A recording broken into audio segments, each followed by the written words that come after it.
अल्हम्दुलिल्लाहि खालिक़िल अरवाहि व बारिइल अजसाम व फालिक़िल अस्बाहि बिज़्ज़ियाइ बअद ग़सक़िज़ ज़लाम व राज़िक़ित तुयूरि वल इंसि वल जिन्नि वल वुहूशि वल अनआम व फ़ातिक़िस समाइ वल अर्दि अन क़त्रिल ग़माम। अशहदु अल्ला इलाहा इल्लल्लाहु मुह्यिल इज़ाम ज़ुत्तूलि वल इज़्ज़ति वल बक़ाइ वल जलालि वल इकराम। व अशहदु अन्न मुहम्मदन अब्दुहु स्सादिक़ल कलाम अद्दाई बिइज़्निही इला इत्तिबाइ शरीअतिल इस्लाम अलमाही बिनुबुव्वतिही उब्बादिल औथानी वल असनाम व सल्लल्लाहु अलैहि सलातन मक़रूनतन बिल मज़ीद वद्दवाम व अला आलिही व अस्हाबिही व अंसारिहिल बररतिल किराम। अम्मा बाद क़ाल अल्लाहु तबारक व तआला फ़िल मुक़द्दसिल कलाम अऊज़ु बिल्लाहि मिनश शैतानिर रजीम बिस्मिल्लाहिर रहमानिर रहीम।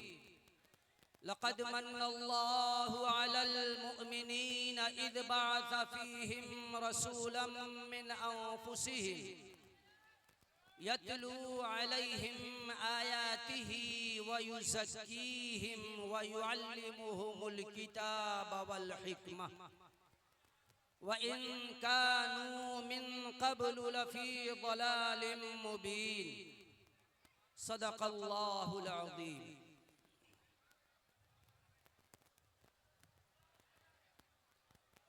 मेरे मोहतरम बुजुर्गों और अजीज दोस्तों, ये नजराबाड़ी में पहला इत्तेफाक हुआ है कि मौलाना रिजवान साहब हमारे क्लास साथी भी हैं और इन्होंने न जाने हिंदुस्तान में जहां बड़े बड़े उलमा और इस दयार में जहां हर गली में बकरियों से ज्यादा उलमा नजर आते हैं, इन इलाकों के लिए न जाने इन्होंने कौन सी खूबी और कौन सी खुसूसियत देख करके इन्होंने मेरा इंतखाब किया।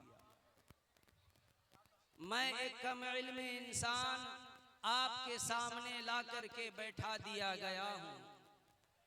अंदाज़े बयां गर्चे बहुत शोख नहीं है, शायद के उतर जाए तेरे दिल में मेरी बात।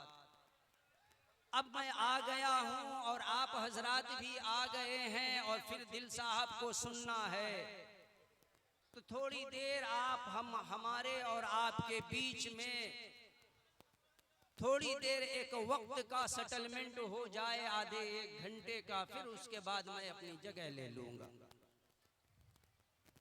नजराबाड़ी पर अल्लाह की नजर हो, नजराबारी पर नजरे बारी हो जाए, ये इतनी दुआ काफी है आज कि ये नजराबाड़ी पर नजरे बारी हो जाए कि हर एक शख्स वक्त का मुजाहिद और गाजी हो जाए।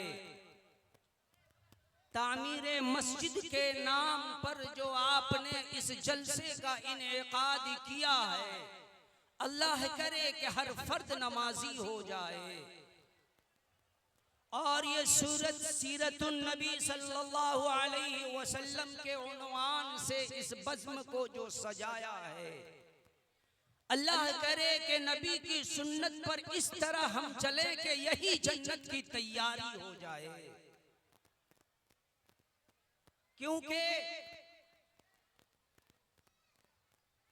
बातों का सुन लेना और बातों का सुन के बस सुन लेना ये कमाल नहीं है।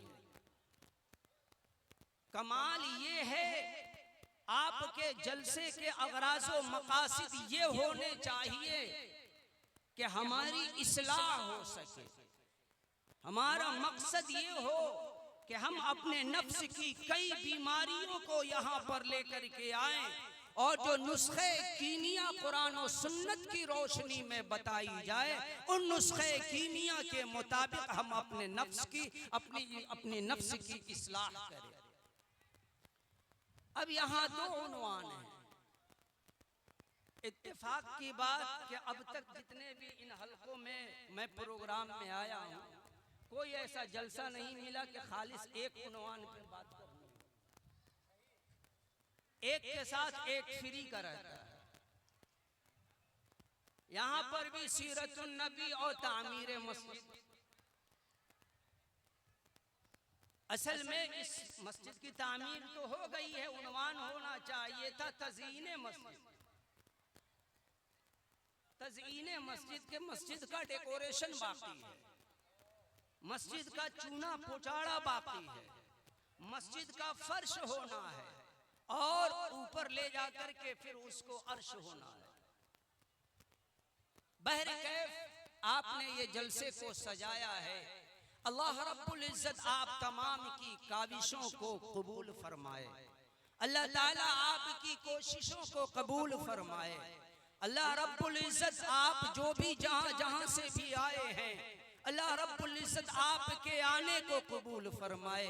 और अल्लाह रब्बुल इज्जत इसके सबब से अल्लाह रब्बुल इज्जत अपनी रहमत का नुज़ूल फरमा दे, अब्र बारा का नुज़ूल फरमा दे, बारिश का नुज़ूल फरमा दे। गर्मी की ये जो शिद्दत है, इस शिद्दत को अल्लाह कम कर दे, खत्म कर दे। आमीन कहते हैं। देखे उन्वान है दो, सीरतुन नबी और तामीर मस्जिद।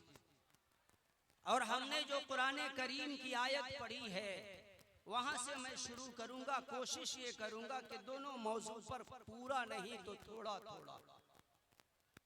इस गर्मी की शिद्दत में अगर बारिश ना भी आए, हवा ही आ जाए वो काफी है। बारिश ना हो, हवा ही आ जाए तो काफी है। मजीद अगर जलसे के बाद बारिश आ जाए तो और भी नूरुन अला नूर है, क्योंकि अभी फसलों को जरूरत है पानी का। मैं जिस इलाके से आ रहा हूं, गंगा नदी के किनारे से, गंगा नदी के सैलाब की वजह से तकरीबन दर्जनों ऐसे गांव हैं कि जो आधी बस्तियां 70% बस्तियां पानी के बहाव में बह गई। जहां पर आबादी थी, बर्बादी इस तरह से हो गई कि अब वहां से गंगा नदी बह रही है। अल्लाह हिफाजत फरमाए ऐसे बारिश से भी, ऐसी बारिश से भी अल्लाह हिफाजत फरमाए, ऐसे पानी से भी अल्लाह हिफाजत फरमाए, सैलाब से भी अल्लाह हिफाजत फरमाए। वरना मुझे याद है सन 2017 में जो इस इलाके में जो सैलाब आया था, अल्लाह की पनाह आया था। मैं उस दौरान भी आया था, अररिया आया था, यहाँ नहीं आया। इमदाद लेकर के जो भी हो सका, मैं रिफाही काम से थोड़ी सी दिलचस्पी रहती है। बहरकैफ इन तमाम के बावजूद मैंने रिफाई काम, पिछले साल भी सैलाब आया, मैं वहां भी गया था बगैर किसी तंजीम के। मैं किसी तंजीम के बैनर तले नहीं जाता,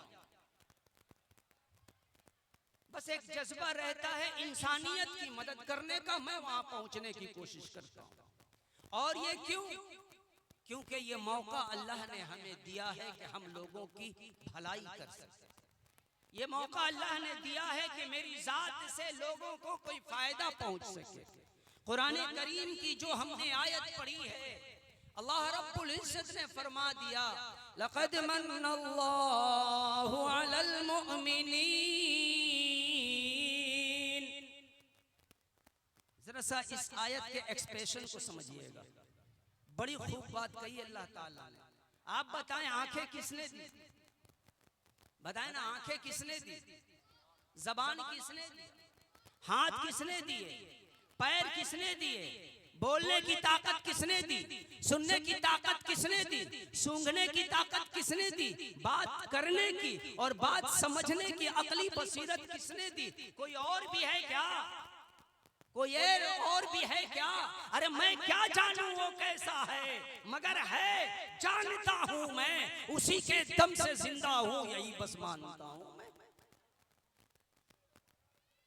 बस सब कुछ दिया, जमीन दिया, आसमान दिया, सूरज दिया, चांद दिया, हवाएं दी, बारिश दी, ये घास दिए, ये छत दिए, ये खुशी दी, गम दिया, हर एक चीज दिया, इंसानों को उसके मुताबिक बनाया। अल्लाह रब्बुल इज्जत ने खुद फरमा दिया, अल्लाह की कुदरत का मुशाहिदा करना चाहते हो, वफी अनफुसिकुम अफला तुबसिरून, अपने आप को देख लो, अपने आप में ढूंढो, अल्लाह की कुदरत निशानी दिखाई देगी, कि कुदरत दिखाई देगी, अपने आप में तो दो,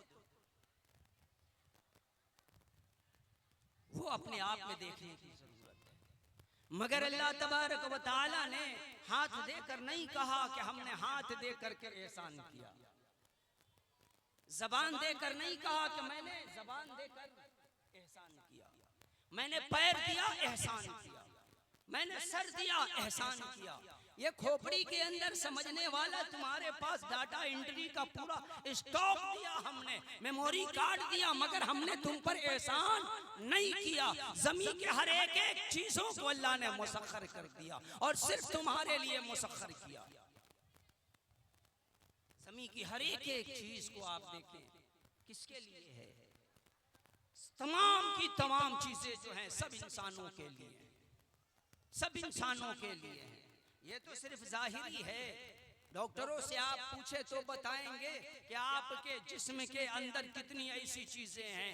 5 दिन की किडनी की अगर दवा लेनी हो 50,000 का मेडिसिन लग जाता है, लीवर अगर खराब हो जाए 50,000 का इन्वेस्टिगेशन कराना पड़ जाता है, पेट में आंतों में सूजन आ जाए 1500 रुपए का अल्ट्रासाउंड कराना पड़ जाता है। खालिक़े कायनात वो है कि जिसने दिन को हमें काम करने की हिम्मत दी और रातों को सुकून के लिए हमें नींद दिया।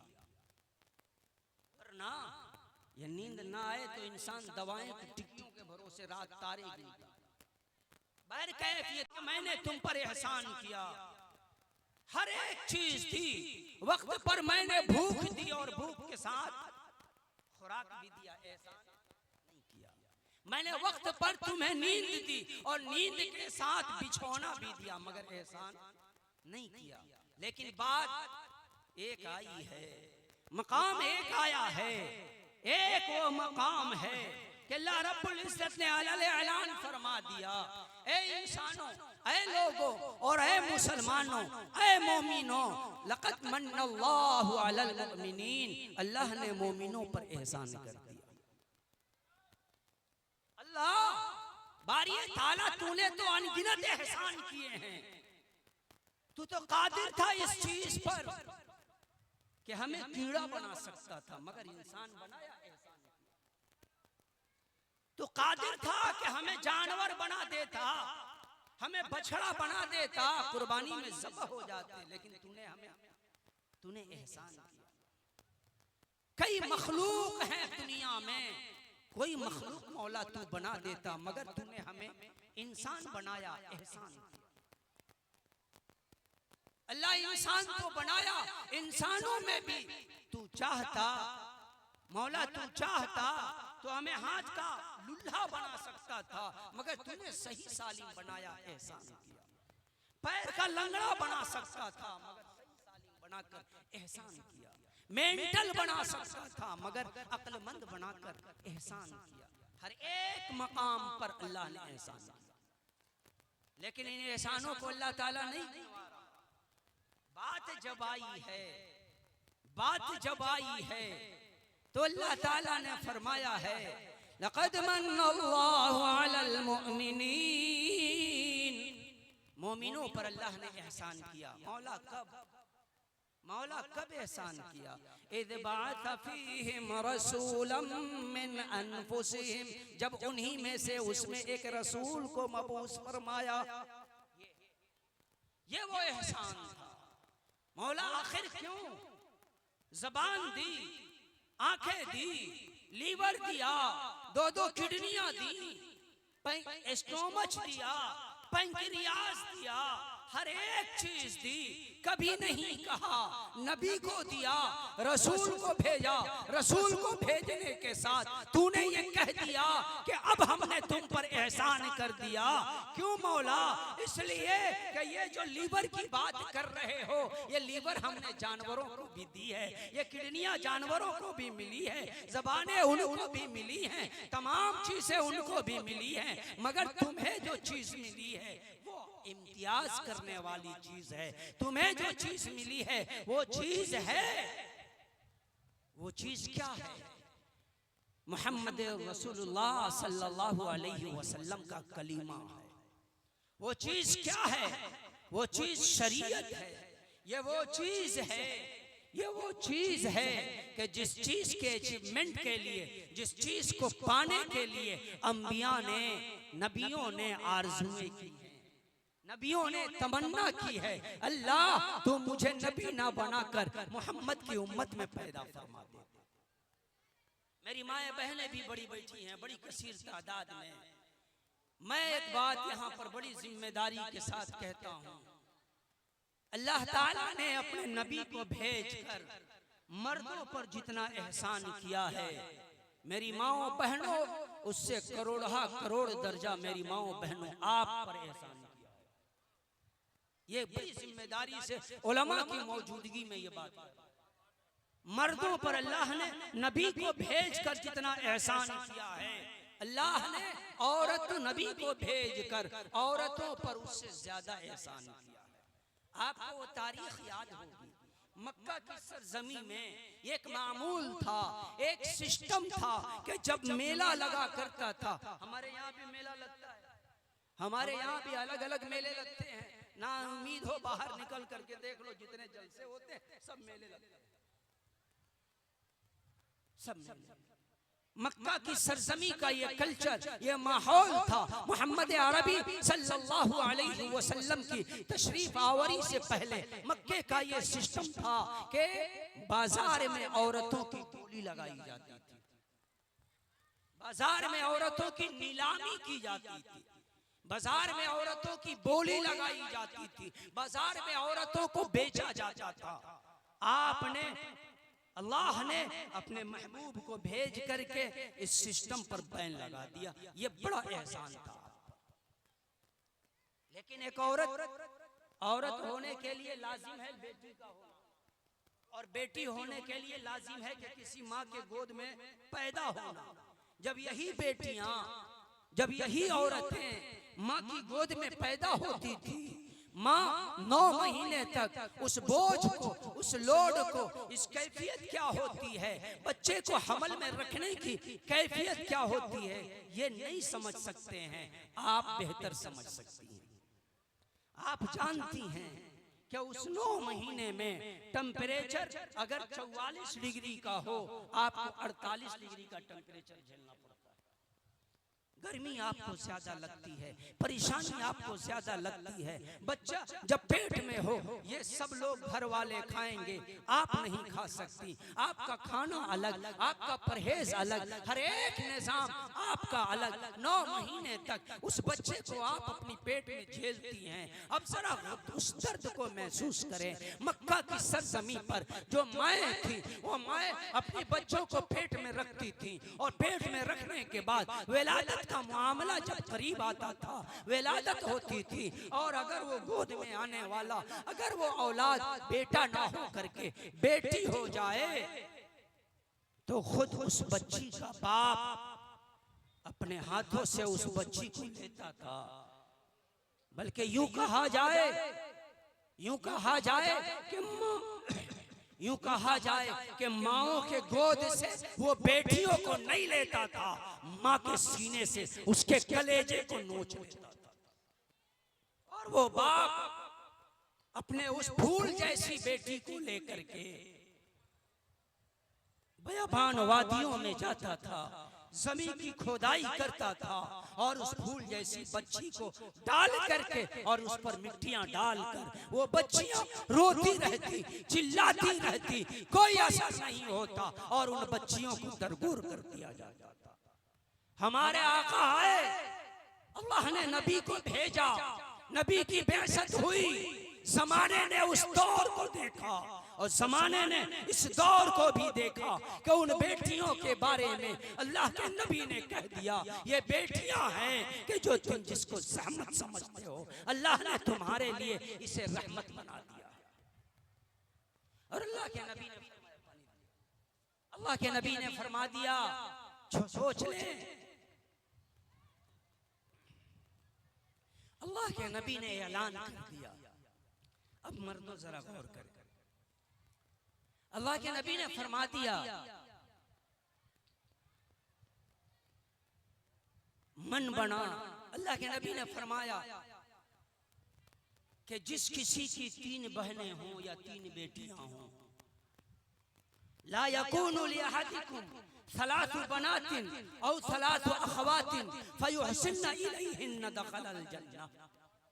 अल्लाह के नबी ने फरमा दिया जिस किसी की 3 बेटियां हों, अल्लाह के नबी ने फरमाया, जरा गौर करना, कि जिस किसी की 3 बेटियां हों या 3 बहनें हों, 3 बेटियां हों या 3 बहनें हों, उन बहनों की बड़ी अदब के साथ, मोहब्बत के साथ उन बहनों को पाला, उन बहनों को संभाला, उन बहनों की इज्जत की, उन बहनों को हुस्ने सलूक के साथ रखा।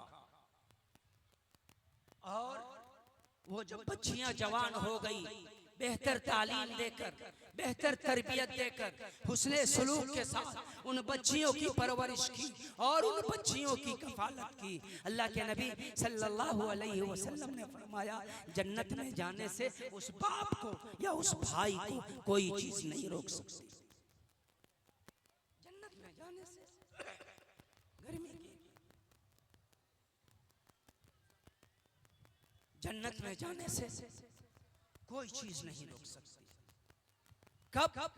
जिसकी 3 बहनें हो या जिसकी 3 बेटियां हो, इन बेटियों के साथ हुस्ने सलूक करो। तो मैं ये कह रहा था, अल्लाह के नबी की बेइज्जत एहसान मर्दों से ज्यादा औरतों पर किया। तो अल्लाह के नबी अल्लाह ताला ने फरमाया, कई लोगों, ऐ मोमिनो, हमने तुम पर एहसान किया और एहसान ये किया कि हमने तुम्हारे बीच में नबी को भेजा। उस नबी को भेजा, किस नबी को भेजा? जिस नबी के बारे में सैयदना हजरत इब्राहिम ने दुआ की थी, सैयदना हजरत इस्माइल ने दुआ की थी। वो दुआ क्या थी? वो दुआ ये थी, रब्बना वबअस फीहिम रसूला, ऐ हमारे रब इनमें एक रसूल भेज, ऐ हमारे रब इनमें एक रसूल भेज दे। वो नबी कि जिस नबी के बारे में अल्लामा जलालुद्दीन सुयूती रहमतुल्लाहि अलैह ने एक बात लिखी है। और वो बात क्या लिखी है? वो बात अल्लामा जलालुद्दीन सुयूती ने लिखी है कि लौला कलमा खलक़तुल अफलाक, ऐ मोहम्मद, आपको अगर पैदा करना मकसूद नहीं होता तो मैं दुनिया को नहीं बनाता। यानी कि हमें वो नबी दिया अल्लाह ने कि जो वजह कायनात है, जो वजह वजूदे कायनात है, जो तमाम अंबिया की आमद का वजह बना। अल्लाह ने उस नबी को भेजा, उस नबी को भेज करके कह दिया, ऐ मोहम्मद लोगों, हमने तुम्हारे ऊपर एहसान कर दिया। क्योंकि एहसान इस मामले में किया, अगर वो नबी नहीं आता, अगर वो नबी नहीं आता, ये शरीयत तुम्हें नहीं मिलती, ये शरीयत तुम्हें नहीं मिलती, ये कुरान तुम्हें नहीं मिलता, ये हिदायत तुम्हें नहीं मिलती। और ये तमाम चीजें अगर तुम्हें नहीं मिलती तो फिर जन्नत भी तुम्हें नहीं हासिल होती, तो फिर जन्नत भी तुम्हें नहीं मिलता। तो ये अल्लाह के नबी को अल्लाह ने भेज कर अल्लाह ने ये बड़ा एहसान, और ये एहसान एहसान अजीम है, ये एहसान अजीम है। ये वो एहसान है कि जिसके एहसान का इंतकाम, जिस एहसान का बदला नहीं चुकाया जा सकता। ये वो नबी है, ये वो नबी है कि जिस नबी ने इस उम्मत के लिए पूरी पूरी रात रो रो करके दुआएं की। कौन है? कोई माई है तो बताए, कोई बाप आंसू बहाए हो, कोई औलाद, कोई बाप है तो बताए कि जिसने अपनी औलाद के लिए आंसू बहाए हो। यहाँ कोई औलाद हो तो बताए कि अपने माँ बाप के लिए आंसू बहाए हो। इससे पिछला जो जलसा था गांजन का, वहां भी हमने देखा, यहाँ भी हमने देखा। एक चीज, आते हैं नौजवान और बेचारे, ये मेरे मरहूम वालिद की तरफ से, दिल भाई बड़ी इंपॉर्टेंट बात कह रहा हूँ कि कोई भी नौजवान आता है, ये मेरे वालिद की तरफ से 500 रुपए मेरे वालिद की तरफ से। वालिद साहब हैं तो नहीं, मरहूम हो चुके। क्यों आखिर इन नौजवानों को शऊर नहीं होता कि सदका तो बलाएं टाल देती है ना? क्यों नहीं अल्लाह के घर में देकर, अल्लाह के रास्ते में देकर, क्यों नहीं हम अपने माँ बाप की उम्र दराजी के लिए अल्लाह से उम्मीद लगा ले? यह औलाद नहीं उठती कि मैं अपने माँ बाप की लंबी उम्र के लिए ये मैं 500 देता हूँ, मैं अपने बाप की लंबी उम्र के लिए, मैं मरीज, बाप मरीज है, मैं बीमार, बाप के शिफा के लिए देता हूँ, माँ बीमार है, मैं माँ की शिफा के लिए देता हूँ। कोई नहीं उठाता। क्यों आखिर? ये मेंटालिटी बन चुकी है। ये खराबी आई कहां से है? खराबी यहां से आई है कि हमारे माइंड में एक इंजेक्शन इंजेक्ट किया जा चुका है, और वो इंजेक्शन क्या है कि मरने के बाद ही माँ बाप के लिए दुआ किया जाए। ये इंजेक्शन इंजेक्ट जो किया है कि मरने के बाद ही माँ बाप के लिए दुआ किया जाए। मेरे भाई, इस वैक्सीन को बाहर निकालो, इस वैक्सीन को बाहर निकालो। माँ बाप की सेहत के लिए भी दुआ किया करो, माँ बाप की अच्छी लंबी जिंदगी के लिए भी दुआ किया करो। अच्छा, एक बात बताओ नौजवान, खूबसूरत बीवी के लिए दुआ करते हो कि नहीं करते हो? मुंडी नहीं हिला रहे, कुछ नहीं करते हो कि नहीं करते? खूबसूरत बीवी मिल जाए, हर लड़की की ख्वाहिश होती है कि नेक और पैसा कमाने वाला ईमानदार शौहर मिल जाए।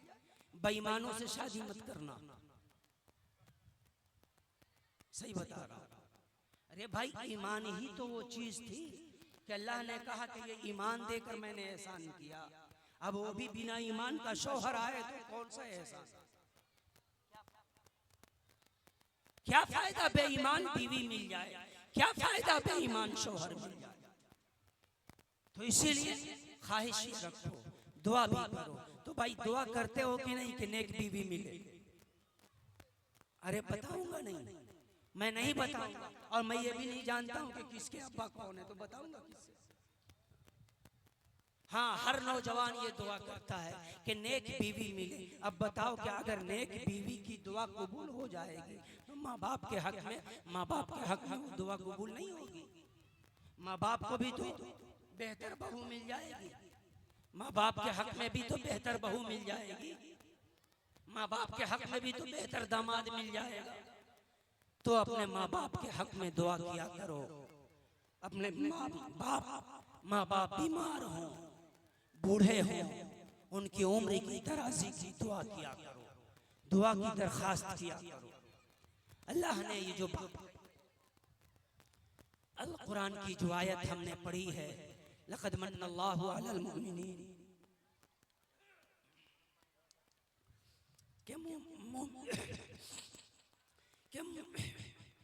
लक़द मन्नल्लाहु अलल मुमिनीन, कि हमने मोमिनों पर एहसान किया।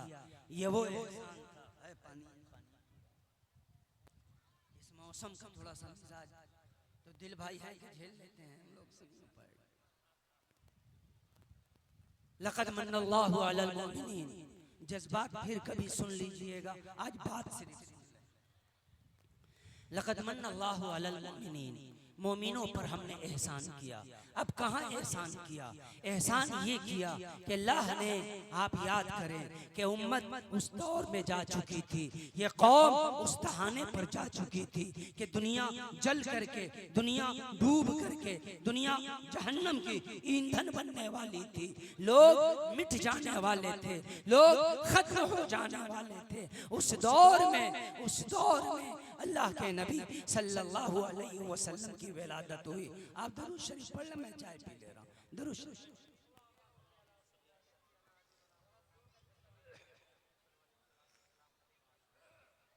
तो बात ये कर रहा था मैं, अल्लाह ने एहसान किया कब? इस बासफ़ीहिम रसूलन मिन अनफुसिहिम, कि जब एक रसूल को भेजा हमने, वो रसूल मक्का में जब आया है, मक्का में बैतुल्लाह में 365 खुदा रखे हुए, बैतुल्लाह में 365 खुदा रखे हुए थे। ये बैतुल्लाह कौन? ये बैतुल्लाह कौन? अब यहाँ से मैं दोनों मौजू लेके चलने की कोशिश करता हूँ। इन्ना अव्वला बैति वुज़िअ लिन्नास, पहला वो घर वुज़िअ लिन्नास जो अल्लाह ने, जो इंसानों के लिए बनाया गया। इन्ना अव्वला बैति वुज़िअ लिन्नास लल्लज़ी बिबक्कता मुबारक, जो मक्का मुकर्रमा में बनाया गया। ज़मीन का पहला घर कौन सा? ज़मीन का पहला घर बैतुल्लाह।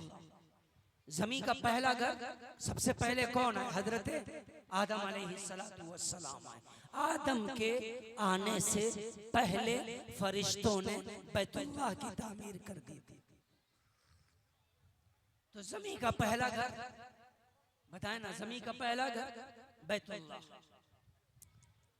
फरिश्तों ने बनाया। अल्लाह ने अपने नबी को भेजा मक्का में, और मक्का में जब आए, अभी आप पैदा हुए। एक वाकया बताता हूँ बड़ा दिलचस्प, तारीख की बड़ी सीरत की बड़ी किताबों में उस चीज को नकल किया है, लेकिन मैं समझता हूँ कि बहुत से शायद के, अगर ये बात कहूँ शायद पहली बार आप सुन रहे हो, उलमा के मुताले में वो बात आई होगी कि देखे अरब का एक दस्तूर था, हर जगह का एक दस्तूर होता है।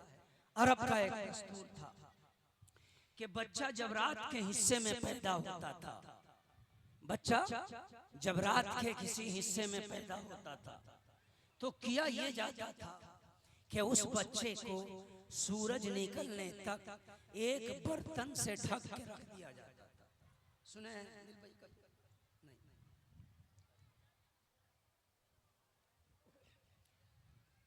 रात की तन्हाई में, रात के अंधेरे में जब कोई बच्चा पैदा होता तो किसी बर्तन से उस बच्चे को ढक के रख दिया जाता। अब आप जरा बताएं, एक पैदाशुदा बच्चा कम से कम 1.5 फीट का तो जरूर होता है, नहीं तो 1 फीट का तो जरूर होता है। और आप जो पैदा हुए थे आम बच्चों से हटके थे। आप जब पैदा हुए थे आम बच्चों से हट के पैदा हुए थे। तो चूंकि अरब का, मक्का का एक दस्तूर था कि रात के तन्हाई में, जब भी रात के किसी भी हिस्से में जब कोई बच्चा पैदा होता तो एक बर्तन से उस बच्चे को ढक करके छोड़ दिया जाता था। कब तक? जब तक के सूरज न निकल जाए। तो चूंकि अरब का ये मामूल था, मक्का का ये दस्तूर था, तो इसके मुताबिक अमल में लाया गया। और इत्तेफाक देखें कि सरवरे दो आलम सब कह दें भूल सल्लल्लाहु अलैहि वसल्लम, सब कह दें सल्लल्लाहु अलैहि वसल्लम। अरे आपकी शख्सियत वो है, आप सीरत की बात कर रहे हैं। अगर मैं सीरत विलादत से पहले की अगर सीरत पे बात करूं तो 3 से 4 घंटे कम पड़ जाएंगे। ये कम इल्मी की बात कर रहा हूं। एक इत्तेफाक ऐसा हुआ था, रबीउल अव्वल के मौके पर एक जगह प्रोग्राम था। पहली मर्तबा मुझे बुलाया गया और एक बंदे ने बता दिया कि मौलाना यहाँ का एक दस्तूर है कि जो आलिम रबीउल अव्वल में एक बार आ जाते हैं दोबारा नहीं आते हैं। हमने कहा सीरत का मौजू था, 2.5 घंटे की सीरत पर गुफ्तगू हुई और हजरत अब्दुल्ला का भी निकाह नहीं हुआ। हजरत अब्दुल्ला कौन? हजरत अब्दुल्ला कौन थे मालूम है? हजरत अब्दुल्ला कौन? अरे सरवरे दो आलम सल्लल्लाहु अलैहि वसल्लम के वालिद गिरामी। 2.5 घंटे की तकरीर में वालिद की शादी नहीं हुई थी। हमने कहा कि जिंदगी रही तो आइंदा 3 साल तक मुकम्मल वहां जाए। मैं वो रिकॉर्ड कर तो बात मैं ये कर रहा था कि मक्का का एक दस्तूर था कि जो बच्चा रात के किसी हिस्से में पैदा होता, एक बर्तन से उस बच्चे को ढक के रख दिया जाता। अब बताएं कि एक बच्चे को अगर ढक के रखा जाए तो बर्तन कितना बड़ा होगा? उस बर्तन का साइज क्या होगा? हमारे यहाँ जो नाद होता है लगभग उस साइज का तो होना चाहिए। हमारे यहाँ जो नाद होता है उस साइज का तो होना चाहिए।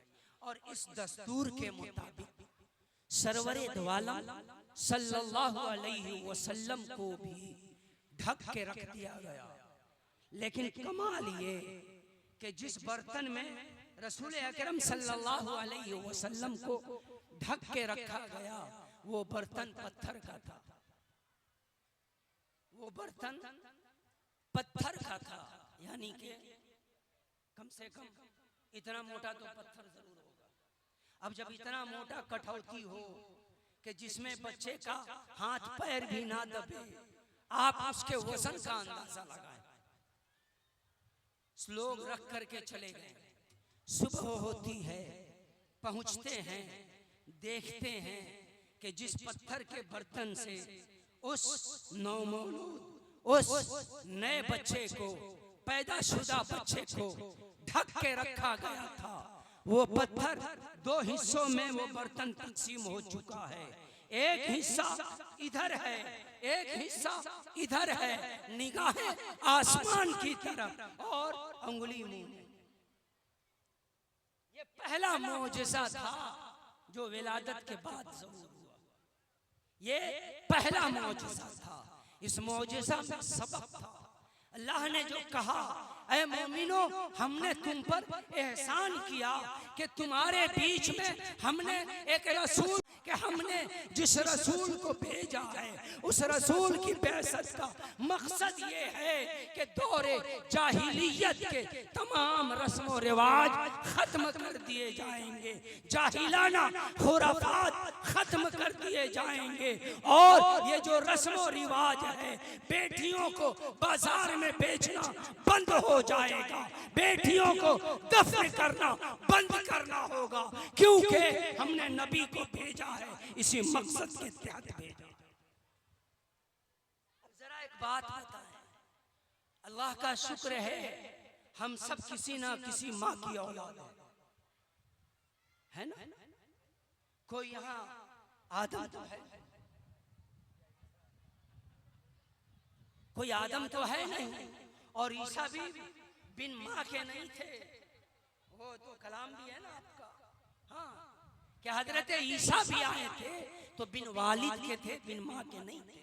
हम सब अल्हम्दुलिल्लाह किसी ना किसी के औलाद हैं, हम सब की माएँ हैं। अब जरा एक बात बताओ, अगर नबी की बेइज्जत नहीं होती, लड़कियों को जिंदा दफन कर दिया जाता, लड़कियों को मेले में बोलियां लगाई जाती, तो क्या लगता है कि हम आज पैदा हुए होते? हमारी विलादत मुमकिन थी, हमारी विलादत मुमकिन थी, हम पैदा हुए रहते नहीं होते मेरे भाई। तो ये एक एहसान अल्लाह ने अपने नबी को भेजकर, लक़द मन्नल्लाहु अलल मुमिनीन इज़ बअस फ़ीहिम रसूला, कि हमने एहसान किया मोमिनों पर कि उन्हीं में से एक रसूल भेज दिया। क्यों? यतलू अलैहिम आयाति, कि ताकि अल्लाह की आयतों को वाज़ेह करके वो बताए, कुरान पढ़ पढ़ करके सुनाए, कुरान की वजाहत करे, एक एक हर्फ का, एक एक आयत की वजाहत करे यतलू अलैहिम आयाती व युज़क्कीहिम, लोगों के अमाल को, लोगों के अखलाक को, लोगों के किरदार को, लोगों के जज्बात को, लोगों के ईमान को, लोगों के नफ्स को हर एक तरफ से वो पाक साफ करे। वयुअल्लिमुहुमुल किताब वल हिकमा, और हिकमत सिखाए, किताब सिखाए, किताब की तालीम दे, दुनिया में कैसे रहना है इन चीज़ों की